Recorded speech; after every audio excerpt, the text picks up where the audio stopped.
Ah, okay.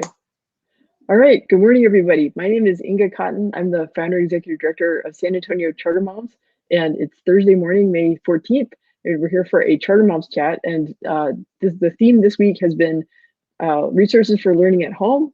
At home being broadly defined, because I've been talking about like the botanical garden and the state parks and things like that. But I wanted to, after spending some time talking about like all the uncertainty about what summer is going to be like and what back to school is going to be like, this week I wanted to stay positive and talk about things you can do and opportunities to do cool stuff. So today we have a guest. We have Ryan Badger, who's a curator at the Briscoe Western Art Museum. So I'm going to briefly introduce Ryan.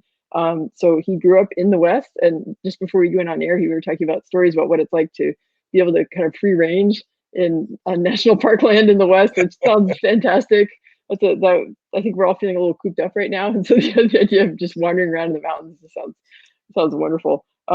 So okay, he grew up camping, hiking, fishing throughout the Rocky Mountains. Worked for the National Park Service and as a Forest Service ranger. He's worked for the Smithsonian Institution and for the Alamo, and now he is curator of collections for the Briscoe Western Art Museum. And so their mission is the art, history, and culture of the American West. They have engaging exhibitions, educational programs, and public events. Well, they had public events. They will have public events again. Yeah, And the Briscoe, if you haven't been there, it's located on the Riverwalk. The address is 210 West Market Street, but it's kind of it's near La Villita. It's near the convention center. So it's really in the like super busy like heart of the Riverwalk. So, okay. So Ryan, okay. yes. I wanted first of all, just for people who maybe aren't as familiar with the Briscoe Western Art Museum. So can you talk about the mission and talk about what you guys typically do pre-pandemic to carry out Pre-pandemic, your yeah. mission? Yeah. Well, what we do is like you said, we try and encapsulate the art and culture and the history of the American West, particularly through Western art. It's a very specific kind of genre, but it just encapsulates so much because it works to celebrate the diversity of the West, the breadth of the West, the landscape, the people. Really, we have four pillars in particular that we work with. The cattle culture, which really was born in San Antonio, coming up from Mexico as much as anything else. We have our Latino Hispanic heritage. We have the people, obviously, of the American West, wildlife, landscape. It's so much of what the West is. And it's hard to try and talk about that briefly, but we try to, as much as we can, depict that artistically through our exhibitions, through our galleries. And we have our permanent galleries that we've had for the last 6 years. Those are always changing, always evolving, but that's the foundation of our collections, what we have there in those galleries. From there, we also have various temporary exhibitions throughout the year. For example, I think the last one I saw you at was the Society of Animal Artists exhibition, Yeah. which was Yeah. wonderful. I think a lot of people really enjoyed that. That was an exhibition where the Society of Animal Artists had their annual exhibition at our institution. And as we do with so many of our other temporary exhibitions, we build a lot of our educational programming, a lot of our community days around that exhibition. And just to give you again an example, for the Society of Animal Artists, we had the San Antonio Zoo come out, and we brought in a local artist to come and help people give people lessons on how to draw wildlife from life. Like, these are actual living creatures, and so how do you try and capture that when you can't control how the animal sits or how they move? How do you depict that quickly? We also had our first Wild West Wildlife Day, which is a community day. 1,100 people attended that inaugural event. It was wonderful. We had a lot of buy-in from community partners. Last Chance Forever Wild Bird Preserve. They came out. They did this wonderful show for us about the wild raptors that they have in their care. We had the San Antonio Zoo again come out, bring some of their animals. We had Mitchell Lake Audubon Society come out and talk about bird watching, bird preservation, and it really was just a wonderful event. This was one of my favorites, I gotta say. And that's just one example. We usually have a summer show and a fall show. This year, because of the pandemic, we actually extended our spring show, which is our Night of Artists exhibitions, our signature event. We bring together this last year, we had 80 of the top Western artists in the country that all came together, brought their best work. It really was, it's phenomenal. We keep talking about how it's the most beautiful show no one has ever seen before.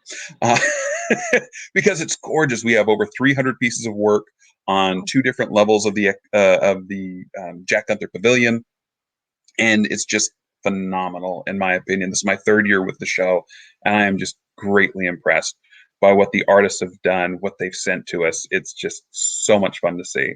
But because of the pandemic, we weren't able to hold our annual event. We weren't even open during our normal run. In fact, the show would have closed on May 3rd. However, in order to allow the public to really see the exhibition, to see this work, we've extended it and made our spring show our spring and summer show. So it's going to run through July 26th this year, which we're so excited about. And in addition to that, and one of the things that we're doing to really try and help people not only see the art, but also understand the artists, the artistic process, the diversity that's involved in Night of Artists, we're also holding interviews. Okay. And so what I've been doing, kind of like we're doing right now, is I would hold Zoom interviews with some of the artists from the Night of Artists exhibition, and they talk about their process and they talk about their work, and we hope to have some of them at some point come out and do demos and things for us, so people get to see that process, because I don't think anyone realizes how much time and attention and detail goes into those pieces. I was talking with an artist, a sculptor recently, who said he went through and he wanted to create a piece that was set in the 1910s. And so he went out and found the hat and the shafts and the saddle and the tackle. It was a fly fishing piece, so the pole and the tackle box that would have been used in that time period, so he could accurately create this picture. And it was just, it's mind boggling to think how much work goes into each one of those pieces. So people deserve to see them. Yeah. So now you see the interviews with the artists that you mentioned, those Yes, are up on the YouTube channel, right? they are. Okay, Yes. good. I will add that link to the description. So part of what is, so I wanted to do, they did a great job talking about, like, what the Briscoe does and what you try to do, and on the model that was built before the pandemic. But then Mhm. you guys have been adjusting to this world of the museum being temporarily closed, and then in response, like, creating like online resources that families can access. And so that's in keeping with our mission this week, is to introduce to families like virtual resources that they can use for learning at home. So I was wondering if you could kind of part one talk about what those resources are that the Briscoe offers, and then part two, like how, like, tips for getting going on that, because I think it can be a little intimidating. It's like you just pull up the link to the YouTube channel. It's like, now what? Like, how do I get my kids involved in this, right? So first, Absolutely. what's out there from the Briscoe, and then how do parents kind of on ramp that with their kids? Absolutely. So it's a great question, because I mean I have two children myself, 12 and 9. So they're good ages, honestly. They're excited about learning. They're interested, but it can be really intimidating. I was intimidated when they came home from school. It's like, oh, now I've got to teach you too. Okay. Uh, it's a tricky situation that a lot of parents are under. Plus, so many parents have to work too. I mean, they're trying to balance this work life all at home sort of a situation, and so it can be really tricky. I know that my kids like to go on. Like so many kids, they like to be on their screens. They like to be on YouTube, and they like to be like playing video games and things like that. But what we've tried to do is to create situations and to create some content that really can be used by the whole family in many ways. I'll say that, because we have some articles or blog posts on specific pieces in our collection, which Right. are beautiful. And then we also try to include interactive activities. So, for example, a couple of things that we've done, how the West was fun for kids, or maybe a little bit older. Like my daughter, who's 12, loves to cook. And so we recently had a video that was put up by Mark Sanchez, one of our educators, that was all about creating a cowboy stew and how do you do that, and he goes through step by step and makes this delicious stew. And so if you have a child who's really interested in cooking, a little bit older, is a little more experienced, then that's a great way to get in there with them, and obviously, be available case you hear a smoke detector go off, but you know, at least Right. they have that option, something that they can learn and they can do. We have, of course, our artwork crafts. There was a sculpting craft for sculpting a longhorn, Texas longhorn. We had another one that was painting blue bonnets when we talked about Texas art. And a lot of these crafts really lend themselves well to the themes for our Beyond the Briscoe program, which is the name for our digital outreach content. And so we have various components that we've put together, and we plan these components in advance so that we can have an interactive family experience, right? And so you have the parents who are reading the blog posts and share that information with their kids. Older kids have activities that they can participate in, watching the videos, making the stew, things like that. You have artistic crafts for kids who are more, again, artistically inclined. And then we also have activities for younger children. We have a story time where our educators will come on and they will read a story. One of the most recent ones, To Baby Buffalo. Fun little story, great for young kids, and it keeps people tied in there. And then also, too, our hope too is that it helps to introduce Western art and Western stories to the kids everywhere, but especially San Antonio and the American West. When we talk about the West starts here, we mean that. I mean, that literally Right. is very, very true. The cattle industry, trailing industry started in South Texas, San Antonio, after these longhorns came up from Mexico, right? And this is where the cattle trails start. Stagecoaches came out of San Antonio. We think about westward expansion. So many people expanded, not only from the United States to the west, but from the south in Mexico up north into San Antonio. You had native people, the Comanche, the Apaches that moved into San Antonio. This was such a gathering place, such a crossroads of the American West, that we want to try and illustrate that for people, to give them pictures to go with all the stories. You know what I mean? Right. And so Right. it hopefully will open conversation and dialogue, because as a kid, for me, that was one of the most interesting things to listen to my grandfather, my parents talk about stories of the American West, because they applied to me. This is where I live, you know. I mean, as I said, I grew up in the mountains and kind of hiking and fishing and things like that. But to understand the landscape, you need to understand the culture and the heritage of the area too. And Western art does that so well. So many artists are invested, as I said, in the landscape they live in the culture, in the stories. And these activities, Beyond the Briscoe, fleshes out the stories. They give people, kids especially, activities to participate in, and hopefully will foster that interest. Right. Okay. So I'm going to recap for people kind of like Yeah, the please. how to. Okay. So I ramble away. so they can right, so they can go to the Briscoe Western Art Museum website, right? So Yep. briscoemuseum.org. They can look Yes. for the Beyond the Briscoe resources. So Yep. there's a page there. I think there's also a way to subscribe for an email newsletter that Yes. sends out the Exactly. We updates, send right? out Okay. e-blasts to get it right first thing. Yeah, yeah. So that's a good way to know like when it's getting updated. And then what I noticed from clicking around on there was that a lot of it is it's the Beyond the Briscoe presents a lot of things that are also available on the YouTube channel. But that Mhm. and then so the YouTube channel is a way where you can find like the educator who's teaching how to make the cowboy stew, right? Or like Exactly. the Yes. story time, it's recorded, like it's preserved on the YouTube channel, and then All our like video content. the interviews with the artist, right? And there's sometimes there's like a short version and a long version Mhm. of Yes. the artist interview, right? So yeah, those I thought were so interesting, and it shows you hear the artist talking, but you also can see like close-ups of their work, and Mhm. then they talk about what inspired them, and right, Yeah. you mentioned like the kind of research that they do, to make the pieces authentic, and Mhm. right, and then so oh, and so in addition to the cooking, there's also crafts, right? You mentioned the longhorn, like the bluebonnet paintings, Mhm. things like that. So it sounds like Absolutely. there's a lot to do, and it's things you can adapt for different ages. Yeah.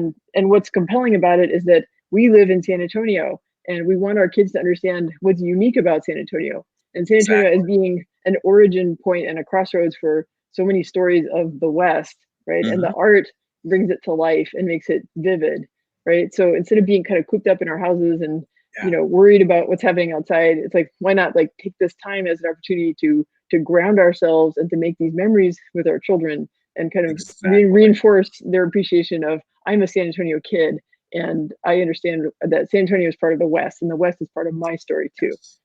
Exactly. Got it. And Okay. it is that, yeah, absolutely. You nailed it.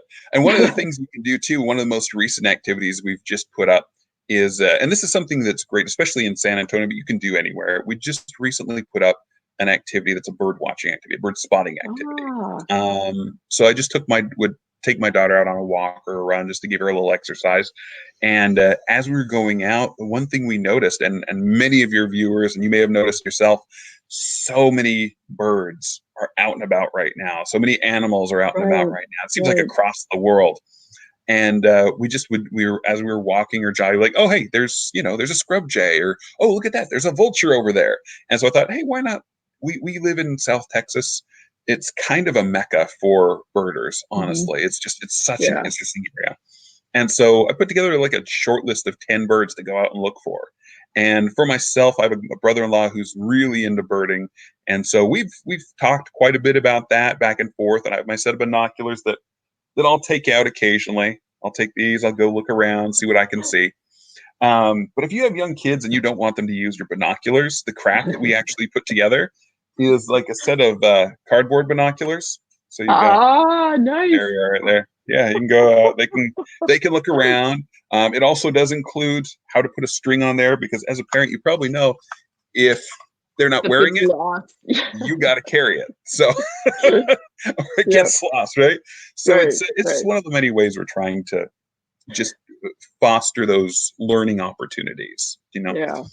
Yeah. Well, that's really exciting, and I'm so impressed with how the Briscoe is adapting, right? And with I'm sure it's a steep learning curve for Yeah, since you're not used to doing online stuff, but it's like what better time than the present to learn, right? right. And Exactly. Like you can yeah. either laugh or you can cry about it. And for us, we're just trying to say, you know what, we're going to make the best of this situation. And the YouTube channel especially has been really wonderful for us. It's given us an opportunity to put out a lot of that content, to introduce our artists in a more personal way, to show the talents of our staff. And Yeah. it's just been so fantastic, and it's given us the Yeah. opportunity to really put another quiver in our arrow to enhance our digital content, to enhance our skills and our creative thought processes. I Right. feel like Right. times like this really foster creativity. Yeah. Yeah. And I can see the YouTube channel and the virtual resources being something you guys keep for the long term, like even Oh once yeah, the museum absolutely. reopens. Which, oh, that's a good segue because we Perfect. wanted to talk about, right, because Yeah. like the Briscoe as an it has not reopened yet, but it's Nope. about a week away, right? Mhm, Okay, mhm. so So what we're okay, looking at right now is we are looking at reopening the museum. Um, Governor Abbott has said that these institutions, museums, and so on can reopen. We've tried to be a little cautious about that. We definitely are most concerned about the safety and well-being of our visitors, our staff. We want to make sure that we're doing this. We want to make sure we're doing it safely. And so, after a lot of consideration, a lot of thought, we decided to reopen the museum on May 21st and 22nd for our members and prospective members. We are still accepting memberships if you want to get in early. Um, so the museum will be accessible. We have added additional hand washing and sanitizing stations. We've added a lot of floor adhesives to illustrate the importance of social distancing. Fortunately, museums and our museum space really lends itself to allowing people to social distance, to keep that space between you and our other community members, just so we all stay safe. And while we do not require the use of masks, we definitely encourage it. And frankly, I don't know if there's a better place to wear masks, because even if you don't have one of the surgical masks, you could always go cowboy style, like so. excellent, very in character. Yeah. Right? Yeah. And I so love we it. we Yeah. definitely encourage it, right? It's all Yeah. part of working together to curb the Yeah. spread of coronavirus. We want to Yeah. try and do everything we can to keep our community members safe. Right, But because we're once things reopen, we want things to stay open, right? We want things exactly, to keep getting better, exactly. not getting worse. Yeah, yeah, Exactly. Yeah. And we really feel like this is a great opportunity. We feel like we are in a good position to allow people to come out to experience Western art, to experience Night of Artists, um, and to get a good sense for what the Briscoe is all about, while still maintaining those parameters that the state and the city have set for safe practices. So it's Okay, so yeah, members can go on May 21st and 22nd. The correct. the public can go on May 23rd. Yep. I guess some things like the library area is still closed, right? Still closed, at least through the Okay, 19th that we're aware of. We will okay, keep people updated on that. Yep. okay. And yes, Night of Artists is so that's in the Gunther Pavilion. That's kind of across Yes, that's the Jack the Gunther walkway. Pavilion on the Okay, second and third level. got it.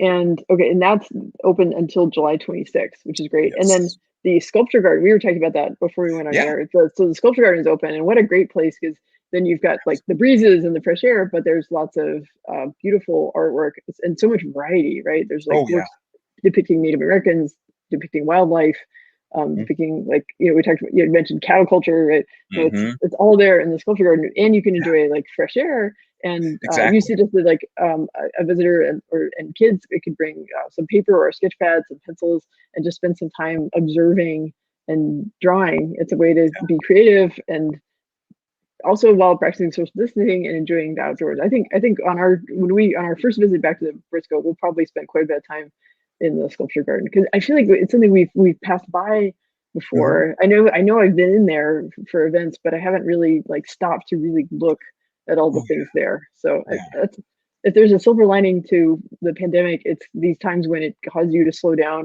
or look at things differently, right? Because I feel like Absolutely. we've been to a lot of state parks lately that have been on my bucket list for a long Mhm. time, but it always seemed like there was something getting in the way. Well, guess what? My Yeah. schedule got wiped clean, so Yeah, right?